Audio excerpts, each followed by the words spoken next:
이번에는 간단하게 샘플을 직접 만들어 볼 텐데 아무 애니메이션 하나 열어볼게요. 뭐랄까요? 뭘까요? 슈대로 무슨 애니메이션이지? 아, 화살 쏘는 장면이구나. 좀 급격하고 프레임이 좀 짧은 게 좋은데 펀치? 이거는 뭐 아무것도 없네. 네. 음, 네, 이걸 한번 해볼까요? 무슨 동작인지 모르겠지만. 자, 이런 동작이 있다고 칩시다. 그러면은 이 팔 동작 있죠? 이 팔 동작, 이 팔 동작이요. 이 팔 동작을 이제 수정한다고 했을 때, 팔을 좀 더 부드럽게 수정하기 위해서는 어떤 식으로 진행하냐면, 먼저, 물론 당연히 센터 오브 매스가 최상위 부모이기 때문에 센터 오브 매스부터 다듬기 시작합니다. 그 다음에 센터 오브 매스 자식들이 스파인이고, 스파인을 다 정리했으면, 쭈루루 다 정리했으면 어깨, 어깨 정리했으면 어팜, 포함, 이런 식으로 내려가게 되겠죠. 그래서 정리는 센터 매스부터 시작하는 게 좋아요. 일단 얘는 제가 뭐 순차적인 건 나중에 보여드리고 팔부터 한번 해보겠습니다. 예를 들면 이 팔을 좀 더 만약에 부드럽게 하고 싶다. 그럼 제가 전에 말씀드린 대로 바이패드는 다 회전 기반이라는 거 기억나시죠? 센터 매스 빼고 자 여기 있는 이제 어퍼함만 선택해서 워크벤치를 넣습니다.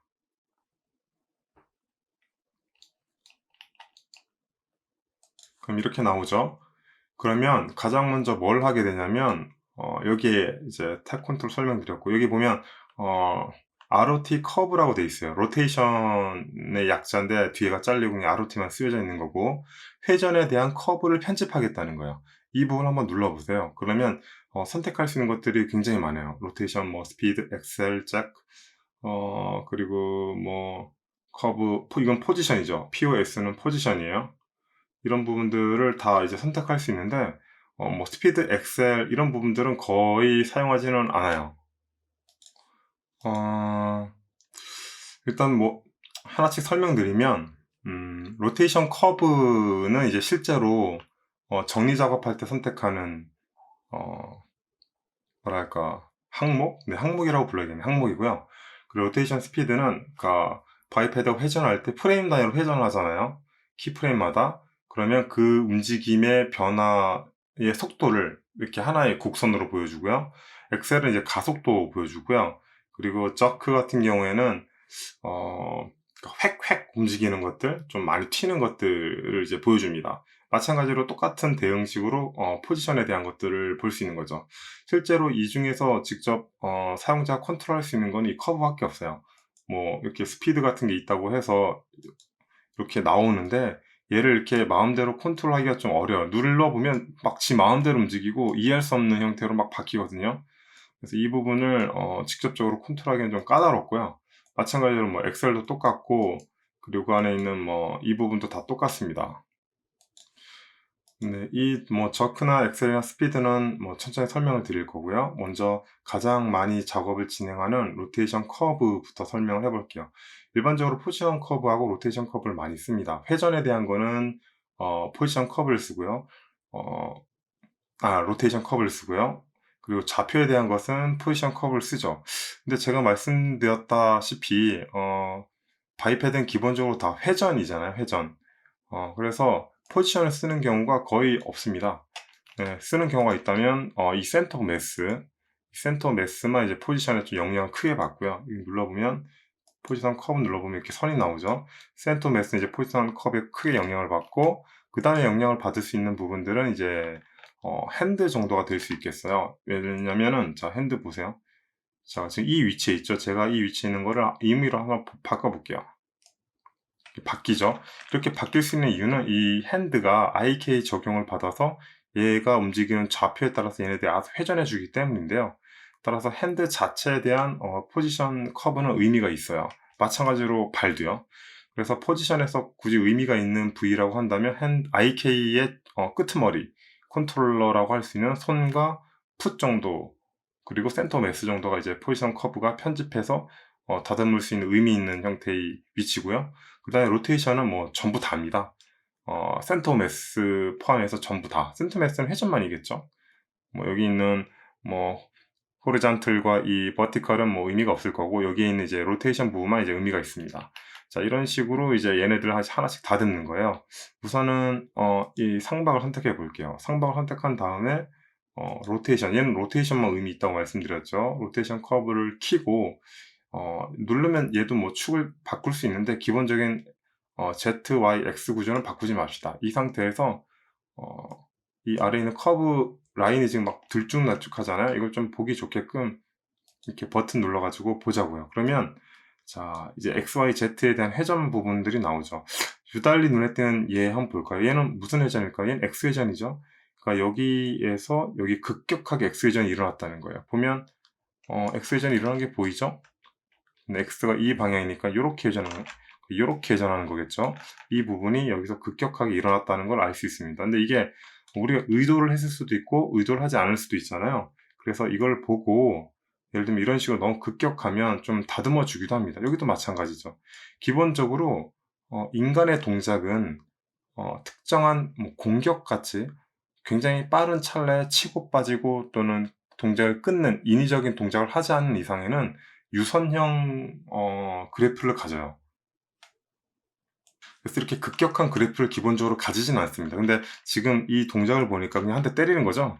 한 대 때려서 빨리 딱 매즘 식으로 하기 위해서 이 동작을 하고 있는데, 이 동작을 만약에 난 때리는 게 아니었고 그냥 슥 뭐 최저한 식으로 이렇게 돌아가는 거였어. 그러면 이 그래프를 다듬어 주면 돼요. 예를 들면 얘를 잡고 이 라인상에서 이렇게 올리거나 내려줄 수 있어요.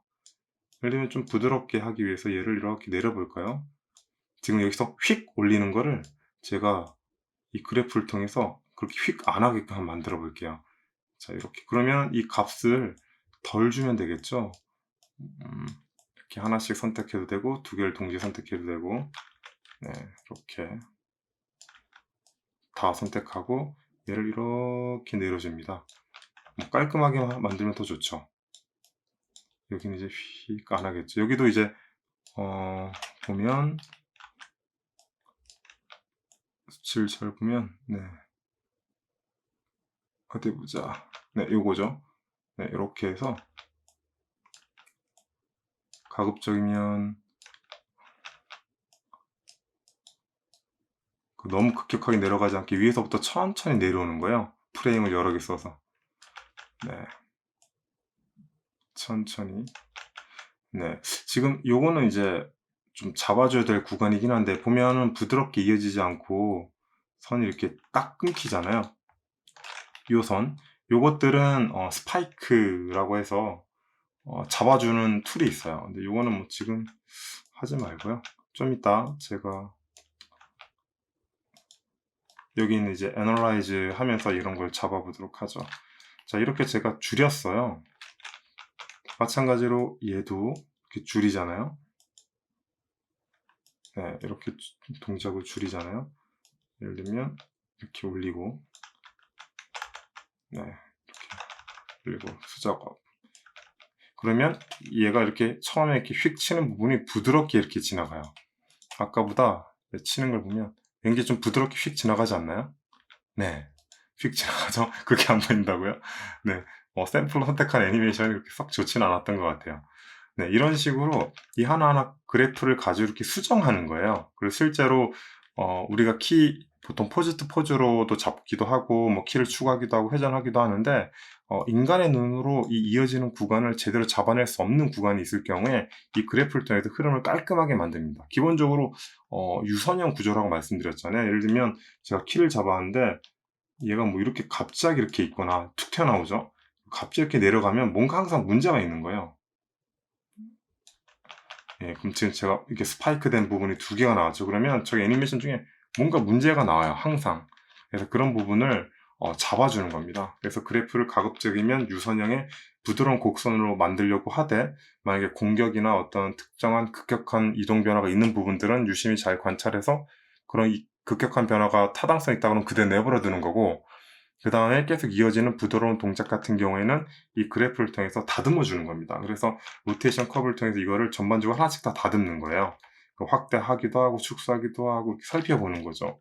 그러면서 종종 안 잡히는 이런 녀석들이 있어요. 이런 녀석들은 이제 애널라이즈를 통해서 잡습니다. 이게 이제 분석 도구 툴인데 뭐 이건 뭐 나중에 알려드리고, 마찬가지로 뭐 로테이션 커브 말고도 포지션 커브로도 이걸 잡아요. 예를 들면 센터 매스를 선택했을 때, 자 이렇게 보면 이쪽 부분 보이시죠? 이쪽 부분이 가다가 갑자기 툭 끊기고 가다가 툭 끊기고 이런 부분들이 끊기거나 이상할 수 있어요. 지금 보니까 좀 이상하네요. 네, 이 부분도 부드럽게 만들어주면, 예를 들면 선을 유선형으로 이렇게 깔끔하게 만들어 줄 수도 있는 거잖아요. 그러면 그 부분이 부드럽게 흘러갈 겁니다. 그래서 포지션 부분들도 이런 것들을 잘 살펴서 진행하는 게 중요해요. 실제로 이런 그래프에서 말고 애니메이터 분들이 바이패드 같은 경우는 트래젝트를 직접 보고 이 라인을 깔끔하게 만들려고 되게 노력하거든요. 세 방향에서 위에서 한번 다듬고, 뭐 정면에서 다듬고, 측면에서 다듬고, 이게 각각 XYZ 세 방향에서 이 트랙트를 다듬는 행위예요. 이런 다듬는 것들을 워크벤치에서도 할 수 있다는 거죠. 다만 장단점이 있는데, 여기서는 이제 얘 애니메이션을 보지 않고 그래프 흐름에 맡겨서 진행하다 보면은 가끔 얘네들이, 그러니까 이 키포즈, 이 캐릭터의 동작에 맞는 키포즈들을 유실할 수 있는 가능성이 있어요. 그래서 무작정 부드럽게 하는 건 좋지 않고요. 그래서 처음 작업할 땐 트랙트를 보고 어느 정도 최대한 자기가 원하는 어떤 뭐 스페이싱이라든가 위치라든가 이런 형태들, 이 라인을 다 잡아주는 게 좋고, 그 다음에 최종적으로 인간이 잡아내기 힘든 좀 오돌토돌한 부분들이 있죠. 그런 부분을 깔끔하게 정리를 할 때 이 워크벤치를 쓴다고 생각하시면 될 것 같아요.